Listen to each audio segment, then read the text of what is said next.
un podcast de Cooperativa. Este es un podcast sobre historias que suceden delante y detrás de la pantalla, sobre las personas que hacen películas, las personas que las ven y las personas que las sueñan.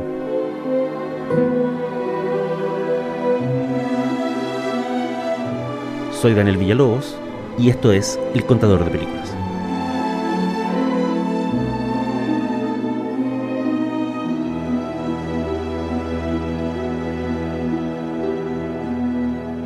Esto es El Contador de Películas y la historia de hoy se llama El hombre que despreciaba el cine. En los primeros años de Hollywood, la gente llegaba al negocio desde los lugares más extraños. Nadie sabía exactamente si el cinematógrafo iba a ser una gran industria, el arte del siglo XX o una moda pasajera. Nadie tenía clara la importancia del asunto. La gente iba a ver las películas, pagaba su entrada y luego se iban a sus casas.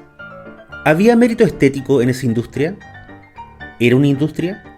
¿Y qué clase de credenciales se requerían para ingresar a ella? William Fox, por ejemplo, uno de los titanes fundadores de Hollywood, había sido sastre. Su colega y rival, el productor Samuel Goldwyn, llegó al cine luego de una temporada en el negocio de vender guantes. El alemán Carl Laemmle, fundador de los estudios Universal, afiló su olfato comercial trabajando por años como contador y administrador de una tienda de ropa de señores en Wisconsin. Estos primeros grandes señores del Hollywood de la era muda miraban con sospecha a la academia y a la clase alta. Contrataban como asistentes a muchachos inmigrantes, aventureros, semianalfabetos y gente sin nada que perder.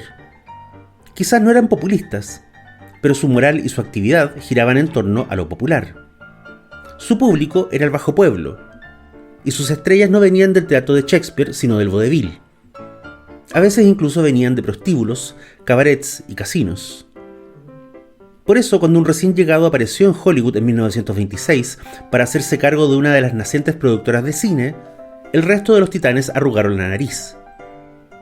Este advenedizo no solo era un banquero, además era un universitario de Harvard. Para todos los efectos, un snob, un trepador, un pretencioso. El pelambre interno fue instantáneo. ¿Qué se cree ese tal Joseph Kennedy irrumpiendo en el negocio del cine?, dijo entonces Marcus Liu. Ni siquiera es un peletero. Joseph Patrick Kennedy, que ese era su nombre completo, había llegado a Hollywood no motivado por la magia del cine, sino por el cálculo bursátil. Nacido en 1899, hijo de un político y empresario de Boston, Kennedy demostró desde muy joven tener ambición y ojo para los negocios. Estudió administración en Harvard, se casó con Rose Fitzgerald, heredera de una de las familias más tradicionales de Boston, y con ella tuvo 9 hijos. Desde el principio, fue claro que el talento de Joseph Patrick Kennedy no radicaba en la fundación de emprendimientos. No era creativo como para levantar una industria desde cero. Su oficio era la especulación. Tenía ojo para saber cuándo comprar y cuándo vender, y eso lo hizo respetado y temido en lugares como la bolsa de valores. A los 25 años, quedó a cargo de la dirección del Columbia Trust Bank, lo que le convirtió, según sus propias palabras, en el presidente de banco más joven de Estados Unidos. Le interesaba todo aquello que pudiera generarle dinero, y así fue como le llamó la atención el naciente negocio del cine. Kennedy nunca tuvo empacho en afirmar que le sorprendía que un medio tan prometedor estuviera en manos de comerciantes de poca monta. Él, que había estudiado administración en Harvard y que se había fogueado especulando en la bolsa entre grandes banqueros y empresarios, sin duda podía sacarle más dinero al cine que esos señores con pasado de peleteros y sastres. Durante un tiempo, Joseph Kennedy exploró el área de la distribución de películas, invirtiendo pequeñas cantidades en empresas dedicadas al manejo de teatros y de galpones reconvertidos en salas de cine. Pero el dinero real estaba en Hollywood. Y su oportunidad llegó a fines de 1925, cuando el dueño de un estudio de películas baratas llamado FBO le pidió un favor. Estaba a punto de quebrar y necesitaba encontrar un nuevo financista. Kennedy hizo lo que cualquier especulador habría hecho en esos años. En vez de cumplir con su palabra empeñada y buscar un nuevo dueño para el estudio FBO, lo que hizo fue recolectar dinero en una ronda de inversión y adquirir él mismo el estudio a precio de huevo. El paso de Joseph Kennedy por Hollywood fue breve pero memorable. acostumbrado a las técnicas feroces y relampagueantes de la especulación, usó todos los recursos a su alcance para fortalecer a su estudio y generar ganancias a partir de inversiones mínimas. No le interesaban las películas como medio artístico. De hecho, veía muy pocas y tenía una idea muy nebulosa de cómo se filmaban y editaban. Lo suyo era lo que venía después: controlar la distribución, recortar costos, inflar las ganancias y luego desviar el dinero a otros proyectos. Uno de sus mayores problemas era la reticencia de los jefes de la competencia a la hora de trabajar con él o siquiera tomarlo en serio. Kennedy era un afuerino y siempre lo sería. Los jefes de los otros estudios eran ricos y temidos dentro de la industria. ¿Qué podía ofrecerles Kennedy que ellos no pudieran obtener por sí mismos? La respuesta le cayó del cielo. El cine era una fuente constante de dinero, sí, pero había algo que los grandes dueños de los estudios no tenían: respeto del mundo intelectual. El plan de Kennedy fue muy simple. Habló con el rector de la Escuela de Negocios de Harvard, su alma mater, y le dijo: el cine es el futuro. ¿Qué tal si organizamos un ciclo de charlas donde algunos de los hombres más poderosos de Hollywood le enseñen a los alumnos de Harvard cómo es el negocio cinematográfico? La idea era buena. Pero Harvard, al igual que otras universidades norteamericanas de entonces, consideraba a los productores de cine como unos señores no tan lejanos a los animadores de vodevil y los presentadores de circo. Para sortear esas reticencias, Joseph Kennedy mejoró la oferta. Si Harvard aceptaba organizar el ciclo de charlas, él donaría personalmente $30,000 a la universidad. Harvard aceptó. El ciclo tuvo lugar durante 3 semanas y consideraría a 9 expositores. Kennedy eligió a sus candidatos con pinzas. Descartó primero a los que tuvieran un acento extranjero muy marcado. También a los que no compartieran los valores de Harvard. Uno de los invitados hablaría de actuación, otro sobre la producción en serie de películas. El propio Kennedy sería uno de los expositores. Y el broche de oro recaería en una sesión dedicada a la dirección de películas. Después de largas negociaciones, el cineasta Cecil B. DeMille, que para entonces ya era uno de los más cotizados realizadores de Hollywood, aceptó ser el expositor de esa sesión. El acuerdo con Harvard se cerró en enero de 1927. Joseph Kennedy lo había logrado de nuevo. En privado, claro, se burlaba de estos hombres de Hollywood, que tanto desdén le habían mostrado para luego convertirse en sus mejores amigos con tal de que los invitara a Harvard. Unos meses más tarde, un productor llamado Robert Kane se apareció en la oficina de Kennedy para pedirle un favor. Kane le proponía un almuerzo con una amiga suya. Estaba metida en profundos problemas financieros y requería el consejo astuto de un hombre como Joseph Kennedy. La amiga no era cualquier persona. Era Gloria Swanson, una de las actrices más famosas de esa década. Kennedy aceptó el almuerzo. Y lo que iba a ser una simple asesoría financiera, muy pronto se convirtió en un romance clandestino.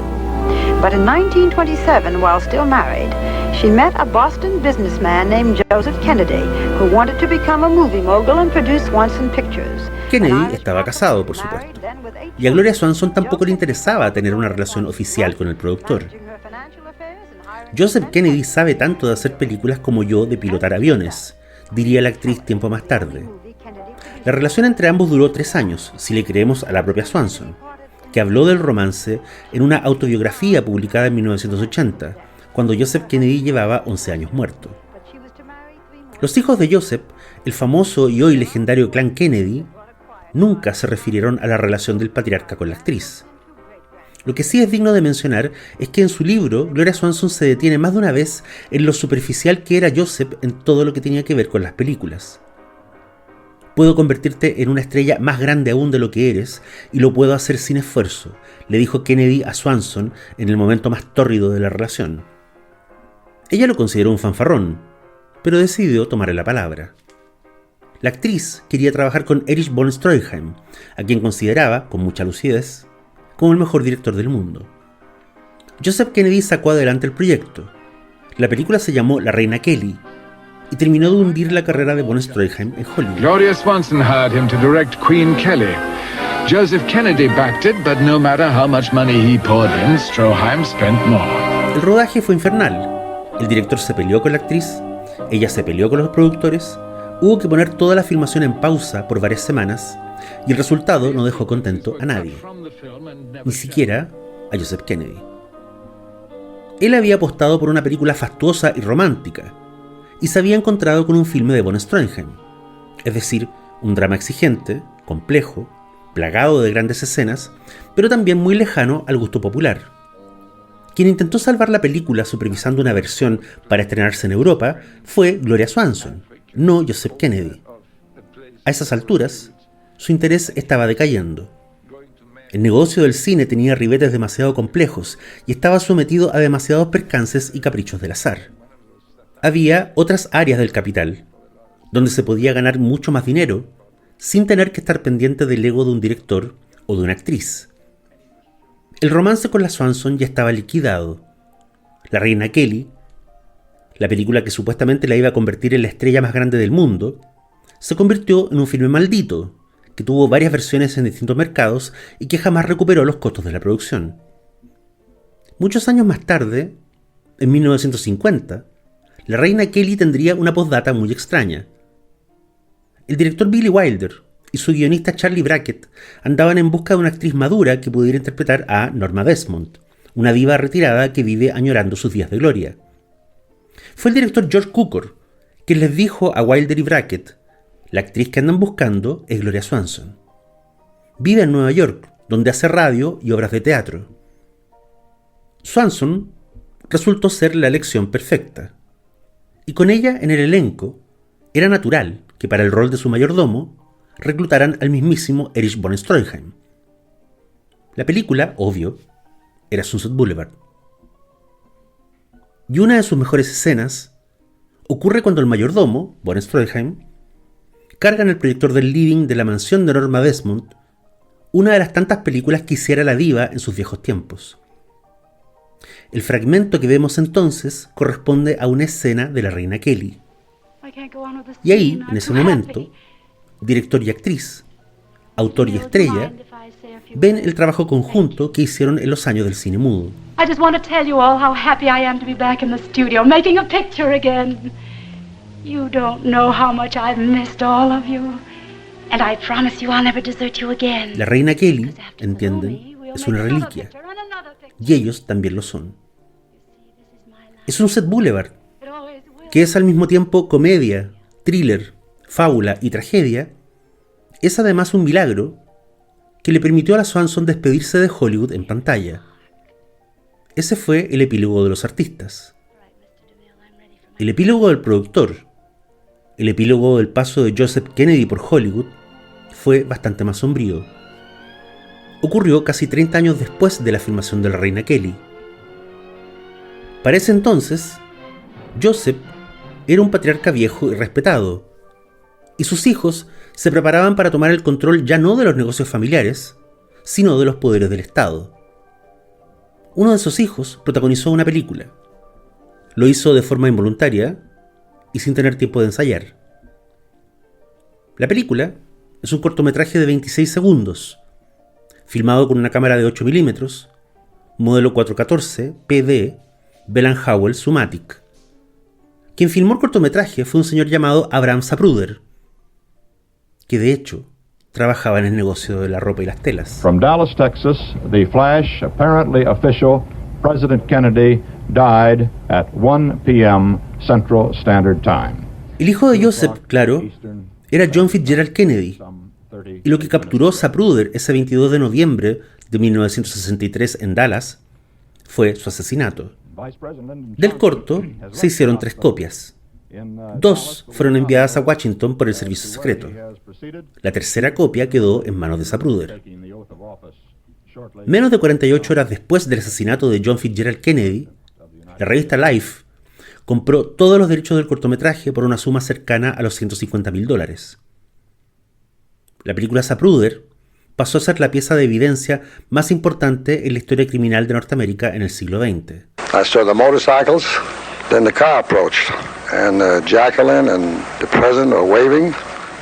La primera vez que la exhibieron de forma íntegra al público general fue en 1969, durante el juicio que el fiscal de distrito Jim Garrison hizo en contra del empresario Clay Shaw, a quien acusaba de participar en una conspiración para matar al presidente. Y la primera vez que el corto Zapruder fue exhibido por una estación televisiva fue en Chicago, en 1970, en un programa de trasnoche llamado Underground News. En el año 1999, el gobierno de Estados Unidos compró oficialmente todo el material filmado a los herederos de Abraham Zapruder, quien había fallecido en 1970. Los herederos cedieron todos los derechos al Estado y a cambio recibieron $16 millones, una cantidad que de hecho habría impactado a los viejos productores de Hollywood. Joseph Patrick Kennedy se enriqueció produciendo películas que despreciaba. Su hijo sufrió en público una muerte cruenta y feroz, que fue inmortalizada por una cámara de 8 milímetros. Entre ambos extremos yace el fantasma de lo que el cine fue para el siglo XX. O, como dijera el pensador Søren Kierkegaard, la vejez cumple los sueños de la juventud. Lo vemos en la historia de Jonathan Swift. De joven, construyó un manicomio. En su vejez, ingresó a él.